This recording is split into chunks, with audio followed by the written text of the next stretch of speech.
नगरी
कारण कुणी महाभागानं म्हटलंय, अस्थिरे जीवितम लोके अस्थिर धन अस्थिर पुत्र दानश्वर धर्म कीर्ती तोयम स्थिरम. माणसाचा जन्म शाश्वत, पुत्र वा कन्या ही सुद्धा शाश्वत. माणसानं मिळवलेलं धन, माणसाजवळ असणारी संपूर्ण संपत्ती ही सुद्धा शाश्वत. मग या विश्वाच्या पाठीवर शाश्वतते का? तर माणसाने हाताला आणलेला धर्म आणि संपादन केलेली कीर्ती होय. अगदी त्याच कीर्तीच्या उच्चतम शिखरावर अगदी मानानं विराजमान होण्यासाठी भगीरथ कार्यवादी राहिलो. एका ब्राह्मण राजाचा जन्म झाला. कश्यपदिती पोटीचा जन्म कुसुमाधन्य करण्यासाठी हा सुरेश जन्माला आला. त्यावेळी माझ्या पितृदेवतेच्या मुखातून निघाले वागेश्वरी की बाप सवयी मिटावं. ते शब्द आम्ही आमच्या हृदयी गाभाऱ्यात जपून ठेवले. पवित्र काशी म्हणजे त्या अविनाशी काशीच्या घरी आमचं आगमन झालं. नवखंड पृथ्वी आणि 10वा खंड म्हणजे पवित्र श्री काशी. शिवशंभू महाराजांनी आपल्या प्रलयकाली हाती असलेल्या जन्मक्षेत्राच्या अग्रभागावर ठेवून त्या काशीचं रक्षण केलं. अशा पुण्यवंत काशीत आमची पावलं पडली. नाना म्हणता आम्ही शतयज्ञाची सांगता घातली. नव्याण्णव वेदना परिपूर्ण झाले. गुरु ईश्वर तात मार्य, गुरु विनाजगी थोर काय. गुरुर ब्रह्मा गुरुर विष्णू गुरुर देव महेश्वराय. गुरुर साक्षात परब्रह्म तस्मै श्री गुरवे नमः. 3 कालखंड म्हणजे 12 वर्ष त्यांनी पाण्यात जाऊन ब्रह्मदेवाची तपसाधना केली. सज्जन तारक जगदोदारक सोडलेला जे पात्र ठेवले अशी माझी गुरुवाणी. देवश्री नारद मुनींनी सांगितल्याप्रमाणे सोम यागाला प्रारंभ केला. सोमयाग परिपूर्ण होता. श्री नमोनाथ आमच्या देवावर पुष्पवृष्टी. सर्व देव देवता ऋषीपरीत वतीने आमच्या जवळ पावलाले. ब्रह्मा विष्णू आणि महेश सुंदर आणि सुंदर शिवानी त्यांच्या मुखातून बाहेर गेले. इच्छित मनोकामना सफलास, इच्छित मनोकामना सफलास. तुझ्या अंतरामी असलेली निस्वार्थ भक्ती आणि निस्वार्थ इच्छा आम्ही परिपूर्ण करू. तर दिनापासून आज तिथे हे अमरावतीचा गणगंज राजवैभव, हे अमरावतीचा राजसिंहासन आमच्या स्वातंत्र्याला 14 मनवंताचा कालावधी आम्ही भोगू लागलो. पण एवढं जरी असलं तरी सुद्धा एका मानवपतीत आमचा जन्म झाला. 5 ज्ञानेंद्रिय 5 कर्मेंद्रिय पंचप्राण मन आणि बुद्धी असा 17 कलांनी युक्त असणारा मानवी देव भगवान तू आम्हाला प्राप्त करून दिलास. लेखणी अंकुशाने आला. ही राजगाची 3ही सूत्र आम्ही हाती घेतली. धर्म अर्थ काम आणि मोक्ष हे माणसाला मिळालेले 4 पुरुषार्थ यथा सांग जोडात आम्ही अधिकृत केले. पण भगवान तुझ्या कृपा करता करता तू आहेस. निमित्ताला त्यावेळी कारणीभूत मात्र आम्ही ठरलो. कारण या विश्वाच्या पाठीवर एकमेव मार्ग म्हणजे तो भक्ती मार्ग होय. अखिल मानव जातीच्या नेत्रासमोर आम्ही एक आदर्श ठेवला. एक माणूस सुद्धा देव होऊ शकतो हा आदर्श अखिल मानव जातीच्या आम्ही नेत्रासमोर ठेवण्याचं कार्य केलं. पण भगवान आज आम्ही सांप्रत उभे आहोत. ती पुष्कर मानलेली सभा, या पुष्कर मानलेली सभेचं नेतृत्व सर्वजण होती तुल्य वातावरणात आहे. हे प्रशांत वातावरण आणि आज तिन्ही देवताची मूर्ती नेत्रासमोर ठेवली आणि एका बाजू लागलं म्हणजे धन्यता. घोर मूर्ती सदैव आतापर्यंत तुझा कृपा आशीर्वाद आमच्या पृष्ठभागी राहिला. या पुढेही राहू. सविनयी प्रार्थना, सविनयी प्रार्थना. आज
कशासाठी असेल तर स्वतःच्या मनातील मारी महत्वाकांक्षा परिपूर्ण व्हावी या एकाच उद्देशानं.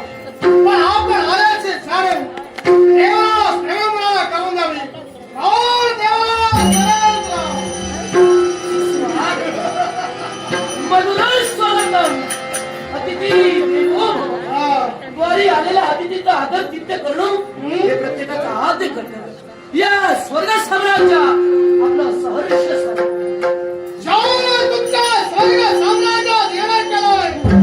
आता मोलाचा सम्राट आकाश याचा कनिष्ठ बंधू आकाश आपल्या मित्रास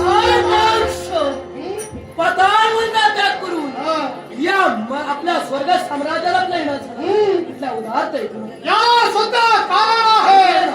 आता मोलाचा त्याग केला आणि या त्रिखंडावर सत्ता मिळवावी या एकाच उद्देशानं या भारतवर्षाची पावले या स्वर्ग साम्राज्यापर्यंत तनु पोहोचली. श्रेष्ठ, आपण बोलता बोलता सहज बोलून गेलात की आपल्याला या श्रीखंडाचा स्वामी व्हायचंय. इच्छा चालली आम्ही नाही म्हणत नाही, पण आपण सापडत आलात त्या चुकीच्या जागी आलात. म्हणजे ही जागा चुकीची आहे. देवास देवेंद्र जेवढं मला ज्ञान आहे या 33 कोटी देवता आणि याच 33 कोटी देवतांचे अधिपती आपण आहोत. या स्वर्ग साम्राज्याचा अधिकार तुमचा आहे. मग चला असं नृत्य करा. या आसनाचा उपभोग आम्हाला कानाला घ्यायचा आहे. आपण मागील इतिहास वाचवावा. म्हणून कित्येक पूर्वाच्या स्वर्ग साम्राज्यात आले, हाच मानस घेऊन आले, पण मानस काही परिपूर्ण झाला नाही. आपण जाऊ शकतात. हे देवेंद्र माझा पूर्वजाला या स्वर्ग साम्राज्यावर आक्रमण केलं. पण आतापर्यंत तुम्ही देवतांनी करताना माझ्या पूर्वजांचा सेवन केलं आणि त्याच वदांचा सोडून तुम्हा देवतांच्या माफी या तारकाक्षाला उठवायचं आहे. धनुश्रेष्ठ, या विश्वाच्या पाठीवर कोण कुणाचा बळी लागतो? प्रत्येकजण स्वतःचा बळी आहे. वैरत्व तुम्ही निर्माण करून पाहतात, देवता नव्हे. अहो आतापर्यंत देवानी काळावर सत्यत्वाचा राजा होता. पण त्यावेळेस माया मंदिराच्या भागे काळा विजय करून वैरत्वाचा राजा तुम्ही देवतांनी निर्माण केला. आणि त्या कारण काळात आहे त्या त्यावेळेस सागर मंथनातून तीर्थ 14 रत्न आहोत. मला सांगा सागर मंथन देवानी काळो या दोघांनी मिळून केलं. मग त्या मंथनातून निघालेल्या रत्नावर आम्हा दोघांचाही समभाग अधिकार नाही का? धनुश्रेष्ठ, काय काय? कोण बोलता बोलता सागर मंत्र बोलतात. हो, त्या विधीचा विधान, न्यायाचा न्याय कायदा आतापर्यंत कुणी ठोकला सुद्धा नाही. नियतीला मान्य झालं ते तुला किंवा मला माझा ठरण्याचा अधिकार नाही. आणि त्याच नियतीचा निर्णय बाब या तारकाक्षाला करायचे आहे. रुद्राशाला या स्वर्ग साम्राज्यावर आक्रमण मी केलेलं आहे. आपल्या जवळ कळकळीची विनंती आहे. संबंध आणि विटंबना एका खात्याच्या उतराखाली 2 अपत्य आपली समन्वय केलेले विटंबनेला प्रारंभ होण्याचा वाटत असेल तर आपण काढवणी मान अपमानाचा विचार मी माझ्या जीवनात त्याच्या मागे कधी केला नाही, सांप्रत करत नाही आणि त्याच्या पुढे सुद्धा करणार नाही. त्या भटक्या हेकुंडात या तारकाक्षाला उडी ठोकली ते यश मिळण्याच्या एकाच पण उद्देशाने. जोपर्यंत आम्ही शाश्वत उभे आहोत, तोपर्यंत हा आपला माणूस या विश्वाच्या पाठीवर कधी समजणार नाही. काय कुणाची हिंमत? तू एकटाच नव्हे, तुझ्या सहित साऱ्या 32 कोटी देवता या तारकाक्षामध्ये खाऊन आल्या. तरी प्रत्येकाला प्रतिकार करण्याची कुवत माझ्या मानविंदिकात आहे. मी वक्तव्याचा भोगता नव्हे, तर बुद्धिमत्ता शास्त्र आहे. सस्ताव किती सस्ताव या तत्वाचा चालणारा देवळा किती आपल्या नेत्रासमोर उभा आहे. आणि तेच बोलणारे शब्द माझ्यासमोर कोणत्या वेळेला पुनरुत्पाद देतोय? मला सुद्धा प्रत्यक्षाला पाहायचं आहे. अरे विश्वाची वैजयंती मला लक्ष्मी वल्लभासाठी लौकिक दृष्टीच्या कंठी पडली ना, तर रस्त्याने काढलेला भडंग केलं. आपल्या भाग्यदेव त्याला कधी दोष ठेवले. आत्मसातून तुटलेला निरोध दिलं. पुन्हा फुलाच्या उदराचा विसावा घेतला. भूमीशी दरवाजा असला दगडानं तुला पदाळ देणी. आणि त्याच्या नशिबावर आणि त्याच्या कर्माला त्या नारका सेवा करायचं. अजूनही माझं थोडं त्याग केलं आणि त्याचं पाताळ भरत प्रतिज्ञेचे उत्तर माझे होते. स्वर्ग साम्राज्यावर सत्ता मिळली.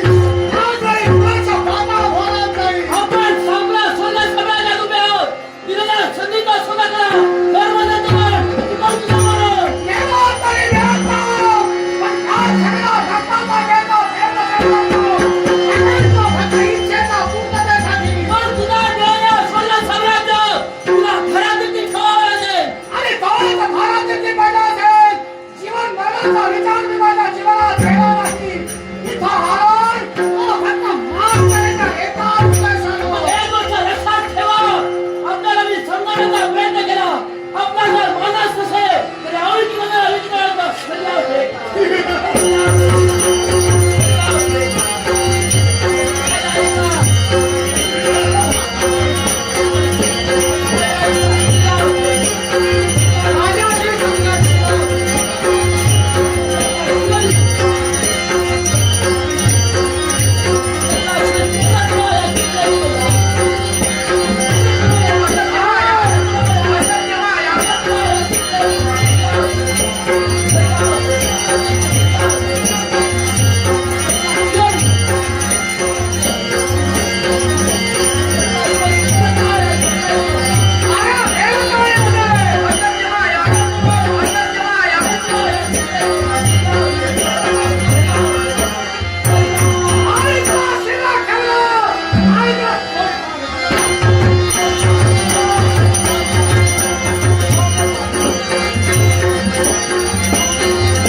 घेतोय माझी चूक आहे. माझा देव हो, तुम्ही काय आणि आम्ही जाणो. कुणी परके होतो का? होणार संबंध मधून वर्तन होतो, पण तुम्ही स्वार्थ लंपट आहे. कुणी खास दान केला आणि शक्तिवान दानवाला एक सर्वात केला आणि त्याचे परिणाम या तारकासुराला भोगावे लागते. माझ्या पूर्वजांची इच्छा तृप्त राहिली आणि यामुळे त्यांच्या अतृप्त आत्मे धारी मणी स्वप्ने मला एक करके फैल होते. प्रत्येक मंत्राला प्रीतम होता. मला स्वप्न भास होतात.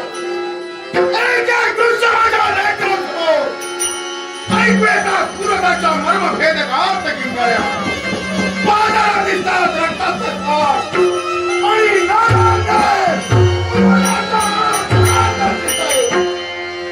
हे मला भास थांबवायचे आणि ते केव्हा थांबते? ज्यावेळी दैविक तत्व नष्ट करो, दानवी साम्राज्य प्रस्थापित केले, ब्रह्मदेवाची भक्ती केली, अमरत्वाचं वरदान प्राप्त झाले. या वरदानाद्वारे करो.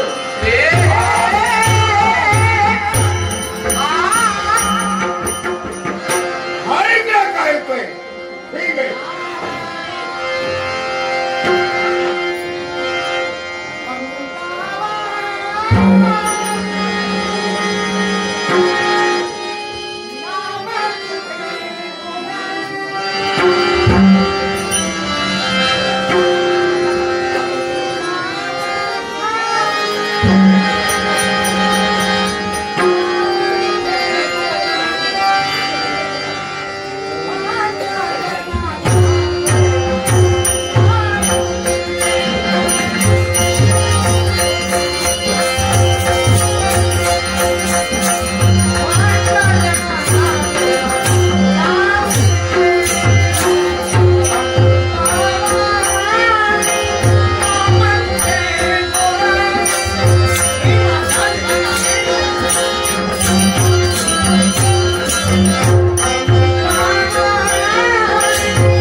महाराजांची भेट घ्यावी. तू आलाय सज्जनाचारा तू आलाय. जगदोद्धारा नारायण नारायण. त्रैलोक्य वंद्य म्हणून वा वा हे वा. काय वा काय वा काय काय म्हणे बुवा, काय म्हणे? असा म्हणे हा. तुझे पाय धरे असं जर तुला वाटलं असेल ए, हे विचार मनातून काढून टाक. का रे बाबा? खरं नाही ऐकूया. हे माणिक धर्माचा वैरत्व आहे माहिती आहे ना. माहित आहे. तू देवतांचा अवनी आहे नारायण नारायण. म्हणून तुला सांगतोय अरे. तुझ्या सही हा? एकाही देवाची तारा का तुला गरज नाही. काय सांग? धर्मलोकालाय मान सन्मान दूरचा विषय ए, ए. आलाच म्हणून सांगतोय. काय सांगतोय? तुला गरज असेल तर कुणाला? बसायचं असेल हा. तर पायी वा. शेतात जाता नाही चालतो. काय या नादाचं आजच स्वागत चाललंय. मला जर का गरज असेल तर बस. पाहुल्या तरी काही अर्थ नाही. बस का बापू?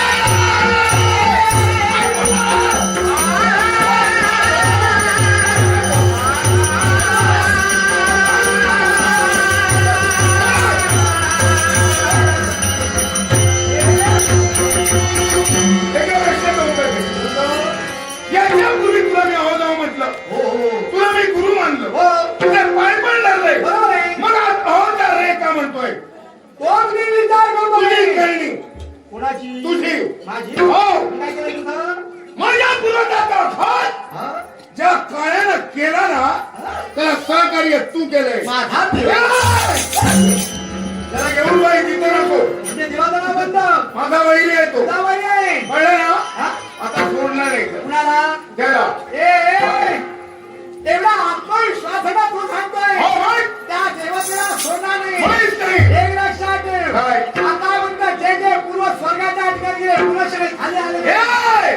तर तू जर हिशोबान करा. त्याला पहा काय दिसतंय तुला. अरे बापरे, कुणी तोंडा उभारली अकराचे सगळे मंगल वाद्य वाजतंय. माती आण झाले. त्याला कळलं नाही. तुम्ही काय पालखीत ए! आले? पार्टी करायला आला.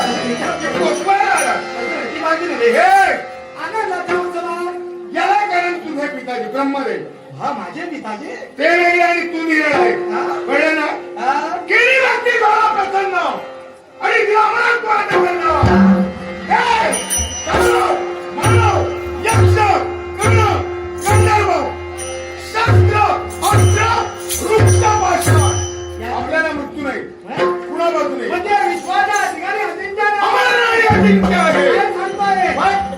अरे काय बोलतोयस काय काय? झालं काय? जे जे व्यक्ती विश्वाच्या ठिकाणी निर्माण झाले त्या प्रत्येक व्यक्तीला मरणे ठेवले. ए! हा? सृष्टीचा नियम मला कळतो. होय ना? विश्वास शाश्वत काही मग तो अजिंक्य मध्ये झाला. ते निर्माण होता सेवळ आहे. कोणतं म्हणणं आहे? माझा शेवट ठेवला पण होणारा नव्हे.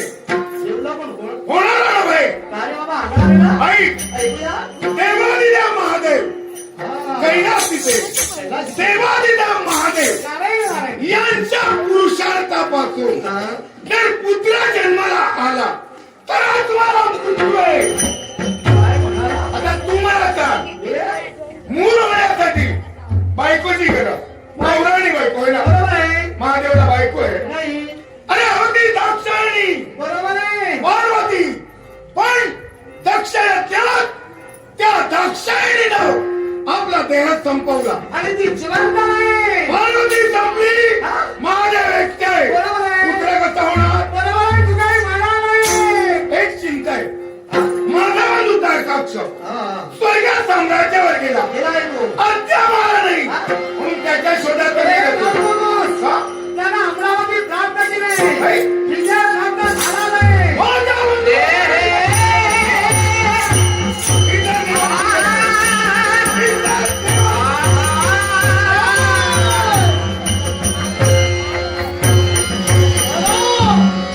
आनंद होता. हा मी म्हणतोय ते खरंय. पूर्ण सत्य आहे. स्वर्ग साम्राज्याने आक्रमण केलं आणि तीच अमरावती आम्हा दानवांची झालेली आहे. मग एक काम कर. हा? या क्षणाला इथं अरे वा. आपल्या संपूर्ण साम्राज्यात दवंडी द्यायला लाव. आणि ती कुठली कोणती? तर आनंदाचा साजरा करायचा आहे. मग ठीक. तुझी गाव. ठीक आहे.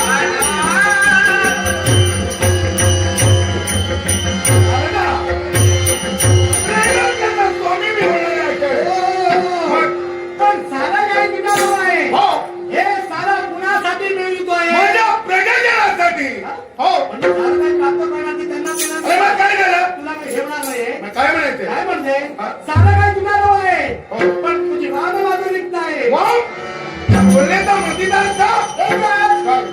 तुझ्या देहाला साधे सोबे अशी जर का तुला बायको सापडायचं ना तर एक समाज दादा मी मनाचा निश्चय केला हा? की आपण लग्न करावं आम्हाला साधे आम्हाला शोभाय अशी एखादी वधू पाहण्यात आहे घाबरतो कशाला आदरांतर थांब. मी कुठेही फिरत असतो हा. माझ्या पाण्यात आहे कोण? तुला साधे शोभे असे कोण आहे भाग्यवान? ही सायला सुंदर आहे कोण? कोण? जणू काय स्वर्गातील विमान आहे. काय म्हणतो? ए, खरं बोलतोय ना?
लागेल मान खाली घालावी लागेल अत्यंत अप्रतिम सौंदर्य कोणी ती?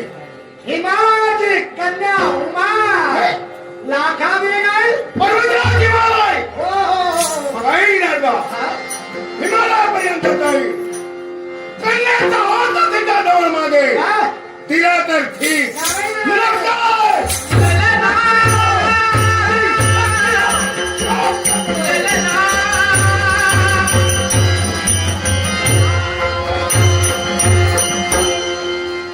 समाधान वाटतं या तारका सुराला जरा समजली नाही स्वतःचा स्वप्न साध्य करण्यासाठी देवतांवर विजय कसा प्राप्त व्हावा याचकडे आता लक्ष लागले याला जरा पाठलेला याचं जरा मला लग्नच लावायचंय हा जरा गेलाय पाहुण्याकडे प्रसंग काढील म्हणतोय हे दृश्यानुषण पाहण्यासाठी हे भगवंता हे वैकुंठ नारायणा हे कलनाट्य निर्माण केले या कलनाट्यात मला यश प्राप्त होऊ दे यश प्राप्त होऊ दे यश प्राप्त करिता है जगन्नाथ चंद्र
सारा सर्वस्वाचा त्याग केला आणि उचलत्या पावलाने या उपवनाच्या ठिकाणी आले.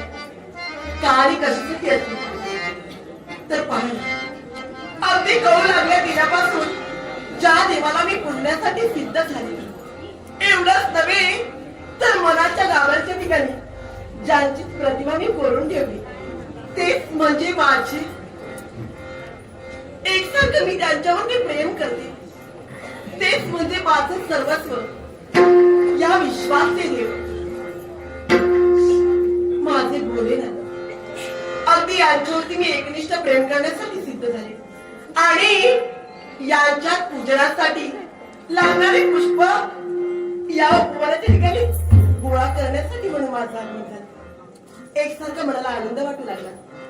हो ना, कारण नित्याचा क्रम आणि हाच क्रम करत असताना मनमुरात आनंद होऊ लागतो, मनात समाधान होऊ लागतं आणि म्हणून उमा या उपवनाच्या ठिकाणी आली.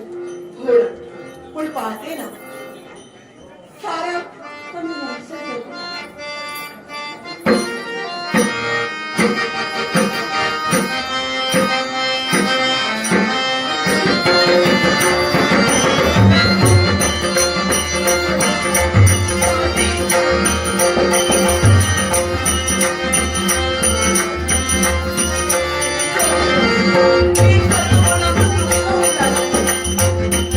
आणि याला कारण काय असेल तर हे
आली नाहीस. बाबा. अखेर मी विचार केला, माझ्या लक्षात आलं माझी बाळ माझी आत्या घेऊन उपवनात गेले. मग इतर शोधण्यापेक्षा उपवनात तिची भेट घ्यावी.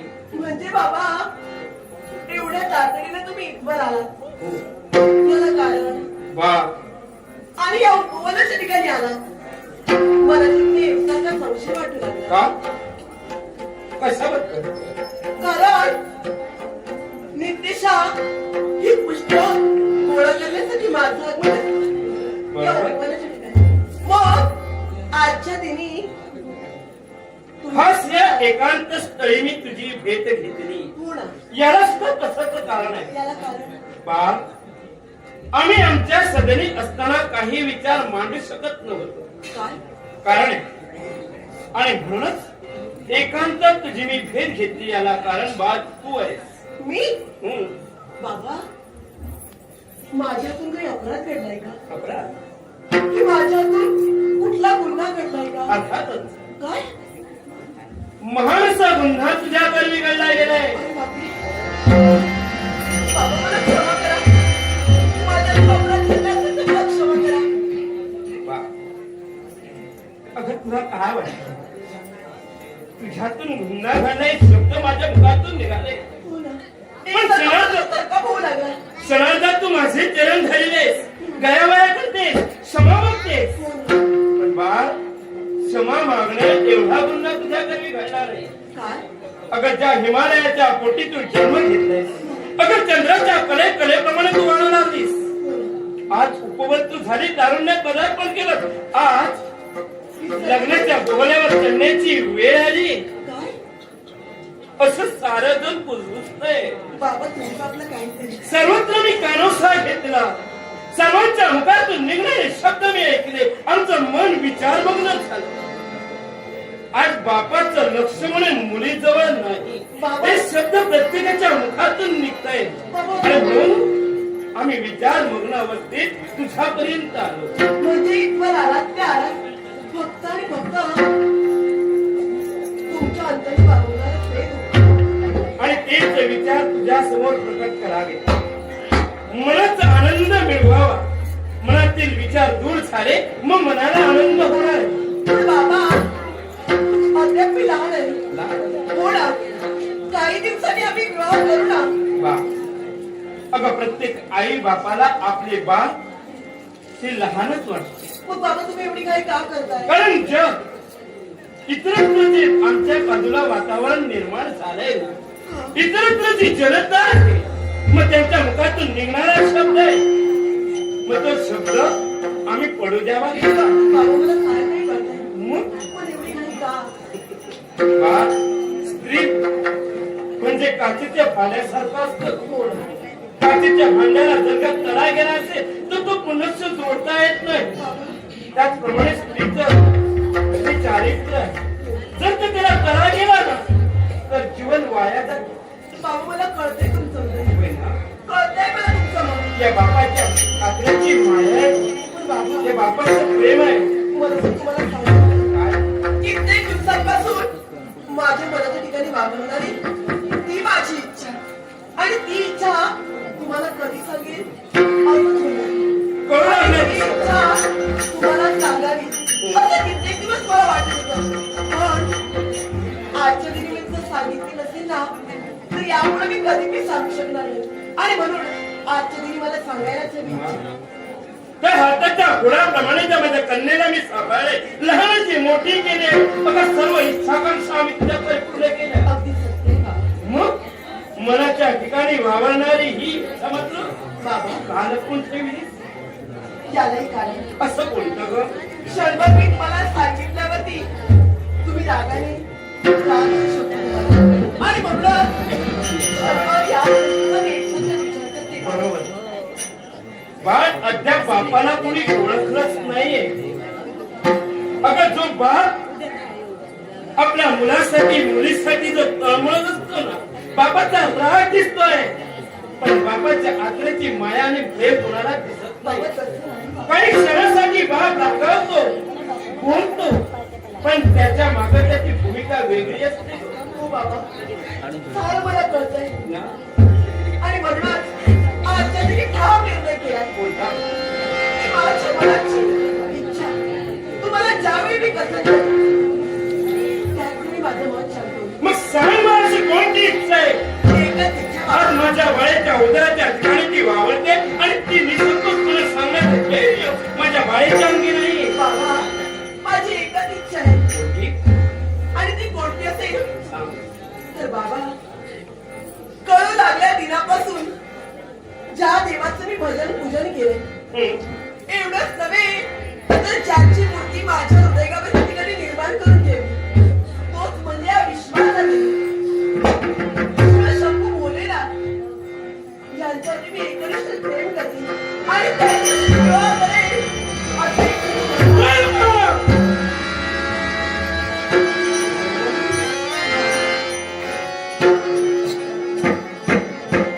ज्याची आतापर्यंत तू भक्ती केली, त्याला मूर्त स्वरूपानं प्रकट करून घेण्याची इच्छा मनाच्या ठिकाणी घालवतो. आणि त्याच देवाची कार्य होण्याचं स्वप्न तू तुझ्या अंतराच्या ठिकाणी म्हणत नाहीस. हो बाबा, मला विवाह करायचा तो भक्त आणि भक्त सांग बाबा. बोलेला तर. चुकतेस चुकतेस तू. जीवनात निर्णय घेतेस हा चुकीचा निर्णय तुझा आहे. बाबा, तुम्ही काय बोलताय? पण याला सुद्धा कारण आहे. बाबा, विश्वाचे देव आहेत ते. असेल तुला विश्वास नाही म्हणत नाही मी. ज्याचा मला विश्वास चालला जातो तो विश्वाचा परमेश्वरही असेल. मग माझं काय चुकतंय बाबा? याला सुद्धा कारण आहे प्रतिष्ठा, मान मर्यादा. आज आमचं जे ऐश्वर आहे, संपत्ती आहे, धन दौलत आहे आणि तुझी प्रतिष्ठा आहे का त्या दोन्याची? बाबा, आहे का त्या भरत विचारायची? आवाज करू नका. अगं तो मशालवय आगी मशालवर जातोय, भक्तीने प्रसिद्ध करतोय. बाबा, समाजाला बोलू तुला नका. काय त्याच्यापाशी? कारण त्यांना जे बोलताय ना, ते एकसारखं माझ्या मनाला लागतंय आणि क्षणभर माझं मन दुःखी बनतंय. बरं, दुःख करण्याचं कारण असं. आज त्या परमेश्वराच्या ठिकाणी तुझं तू प्रेम वाहिलायस आणि म्हणून तुला दुःख होतंय. पण याची खंत मी बाळगणार नाही. मी बाळ आहे, तुझं बरं आहे मी सांगतोय. बाबा, ऐका ना. बाबा, माझं एक क्षण आहे का? मला सारं काही कळलंय. तुमचं म्हणणं मी चालते. कारण प्रत्येक बाबाची इच्छा असते की आपल्या कन्येचा विवाह एखाद्या चांगल्या घराण्यात व्हावा. होय ना? आणि म्हणूनच एकसाठी तुमच्या मनात काही खंत वावरते. आणि म्हणून तीच खंत बाळगू नये असं जर तुला वाटत असेल, मनाची इच्छा बाजूला ठेव आणि जो निर्णय मी देईन त्या निर्णयात ठाम राहा. बाबा, नाही. हे आता अशक्य आहे. कारण आता ती वेळ निघून गेली बाबा. जर ती विवाह करेन ना, तर फक्त आणि फक्त त्या भोलेनाथाशी. अन्यथा हा जन्म, ही विवाह, आज राहील नाही. आज राहील नाही. आज राहील नाही बाबा. मी जर प्रेमाचा हार आहे, तर माझे पोर कधीच लग्न करणार नाही. हा जन्माची येण वाईट झाला.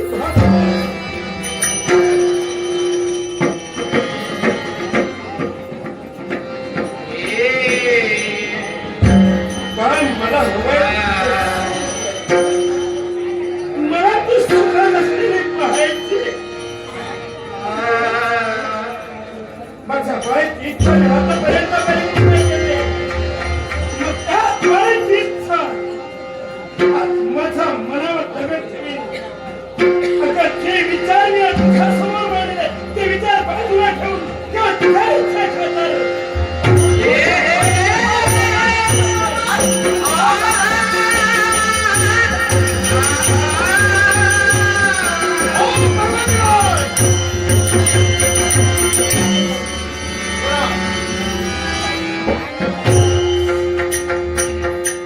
पर्वतराज, तुम्हाला आश्चर्य वाटलं ते, बरोबर?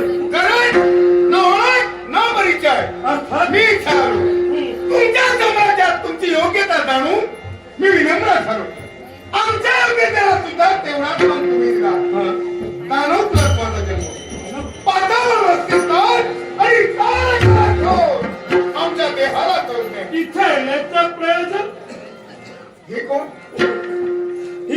बा उमा बोल. म्हणजे ऐकलं ते खरं. काय हृदय बोला. ही तुमची कन्या उमा, हिचं सौंदर्य, हिचे गुण, याचं वर्णन आम्ही ऐकलं. काही लग्न करावं तर उमेश ही इच्छा आहे आमची. ज्ञानेश्वर, इच्छा या दोन प्रकारच्या असतात. एक बऱ्याची तर दुसरी वाईटाची असते. तुमच्या मनाच्या ठिकाणी घडणारी इच्छा तुमच्या अयोग्याची तुम्हाला योग्य वाटते, पण आमच्या मते ती अयोग्य आहे. काय म्हणायचे? कारण माझ्या बाळेचा निर्णय आहे, त्या निर्णयावर आम्ही ठाम आहोत. निर्णय हिचा होय, मी माझ्या बाळेच्या मनाचा विचार करून तिच्या मनाचा म्हणून तिने जे ठरविलंय, ज्या स्वशंभ महादेवाचं लग्न करावं, मग त्याच्याशी तिचं लग्न हो! जगातील पहिले तुम्ही बाबा आहात. प्रत्येक बापाला वाटतं की आपली कन्या द्यावी तर आपल्यापेक्षा श्रीमंत घरी, कारण कुठल्याही अपेक्षेला आपल्या मुलीला माहेरी पाहू नये म्हणून. पण आज तुमच्याबद्दल जर पाहिलं ना तर ही तुमची कन्या हं. राजकारणात तिचा जन्म झालाय होय. आणि त्या